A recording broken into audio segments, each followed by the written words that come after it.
कोल्हापूर जिल्ह्यातील काही महत्त्वाच्या बातम्या आता आपण थोडक्यात पाहणार आहोत। त्यासाठी आता पाहूया संक्षिप्त बातम्या अर्थात फास्ट न्यूज। जायंट्स वेलफेअर फाउंडेशनच्या वतीनं कोल्हापूर शहरातील 20 शाळांमधील गरजू आणि हुशार अशा 500 विद्यार्थ्यांना शालेय साहित्याचं मोफत वितरण करण्यात आलं। नितीन डोईफोडे, राहुल हळदे, किसन खंदारे, माजी उपमहापौर भूपाल शेटे, डॉक्टर अशोक पोळ, शकुंतला मोरे यांच्या उपस्थितीत हे वाटप करण्यात आलं। जायंट्सच्या केंद्रीय समितीचे सदस्य प्रमोद शहा, प्रशांत माळी, डॉक्टर राजकुमार पोळ यांनी जायंट्स ग्रुप आणि सिटी ग्रुपच्या विविध उपक्रमांचा आढावा घेतला। यावेळी मंदाकिनी साखरे, रामदास रेवणकर, भरतेश कळंत्रे, ॲडव्होकेट रवींद्र मागवेकर, प्रकाश वर्णे, प्रभाकर नाईक, ज्येष्ठ पत्रकार शिवाजीराव यादव यांच्यासह जायंट्सचे पदाधिकारी, शिक्षक, पालक, विद्यार्थी उपस्थित होते। कोल्हापुरातील शिवाजी स्पोर्ट्स अकॅडमीच्या वतीनं एशियन हॉस्पिटलच्या कर्मचाऱ्यांना टी-शर्ट वाटप करण्यात आलं। हॉस्पिटलचे कर्मचारी अत्यंत तत्परतेनं आणि कर्तव्यदक्षपणे रुग्णांची सेवा बजावत असल्यानं त्यांना प्रोत्साहन देण्यासाठी हा उपक्रम राबवल्याचं अकॅडमीचे प्रशिक्षक शिवाजी पाटील यांनी सांगितलं। बी न्यूजचे कार्यकारी संपादक ताज मुल्लाणी आणि फुटबॉल प्रशिक्षक किरण साळोखे यांच्या हस्ते टी-शर्ट्सचं वितरण करण्यात आलं। यावेळी डॉक्टर वसीम मुल्ला, डॉक्टर उमर मुजावर, प्रसाद पाटील, प्रशांत देसाई, सौरभ कदम यांच्यासह डॉक्टर्स आणि कर्मचारी उपस्थित होते।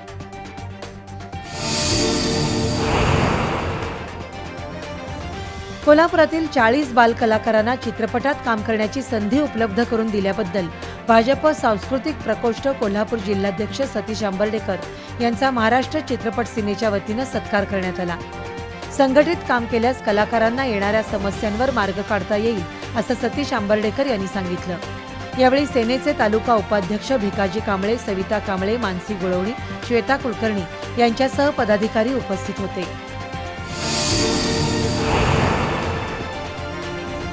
कोल्हापूर शहराजवळ असलेल्या पाचगाव ग्रामपंचायत सदस्य सागर दळवी यांनी महापालिका हद्दीतील खड्डेमय रस्त्यांची डागडुजी करण्याचा निर्णय घेतला। जरगनगर परिसरातील खड्डेमय रस्त्यांमुळे स्थानिक रहिवासी आणि वाहनधारकांना प्रचंड त्रास होत होता।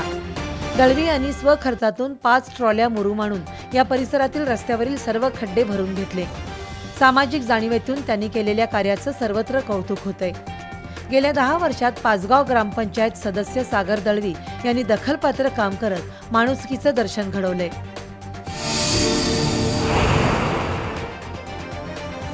कोल्हापूर जिल्हा ग्राहक बार असोसिएशनचे अध्यक्ष ॲडव्होकेट प्रताप जाधव यांनी स्वयं मतिमंद मुलांच्या शाळेला भेट देऊन वाढदिवस साजरा केला। या भेटीत त्यांनी शाळेतील विशेष विद्यार्थ्यांना शैक्षणिक साहित्य, पौष्टिक खाऊ यासह अन्य वस्तू Bar Council of Maharashtra and गोवाचे माजी अध्यक्ष ॲडव्होकेट विवेक घाटगे यांच्या हस्ते भेट म्हणून दिल्या। यावेळी स्वाती गोखले, प्राध्यापक प्रमोद भिसे, ॲडव्होकेट राजेंद्र वांगणकर, अजित मोरबाळे, सागर तरसंबळेकर, आशिष भूमकर, दिग्विजय जाधव, मेघा लोखंडे, अजित कदम यांच्यासह मान्यवर उपस्थित होते।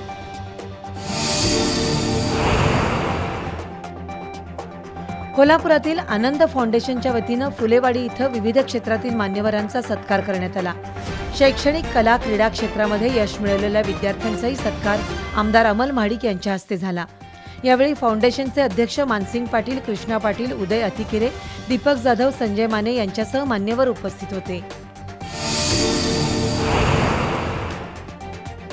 डॉक्टर प्रथमेश कोडगे आणि डॉक्टर समीर जोशी यांनी लिहिलेल्या आयुर्वेद सर्वसामान्यांसाठी भाग 1 आणि 2 या पुस्तकांचं प्रकाशन गोव्यात पार पडलं।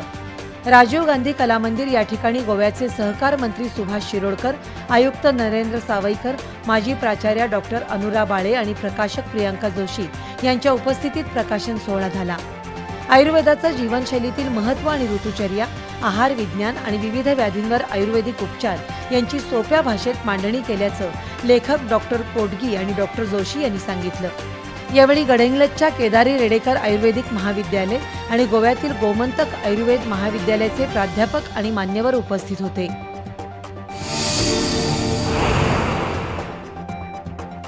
जिल्हाधिकारी कार्यालयात सोमवारी लोकशाही दिनाचं आयोजन करण्यात आलं होतं। यावेळी 185 अर्ज प्राप्त झाले। यापुढे संबंधित विभागानं लोकशाही दिनादिवशीच तक्रार अर्ज छायाचित्र काढून घ्यावीत आणि कार्यवाहीची प्रक्रिया जलद गतीने सुरू करावी। लोकशाही दिनात आलेले अर्ज तात्काळ निकाली काढावेत अशा सूचना जिल्हाधिकारी अमोल येडगे यांनी दिल्या। अर्ज प्रलंबित राहिल्यास संबंधित विभागावर कारवाई केली जाईल असा इशाराही त्यांनी दिला.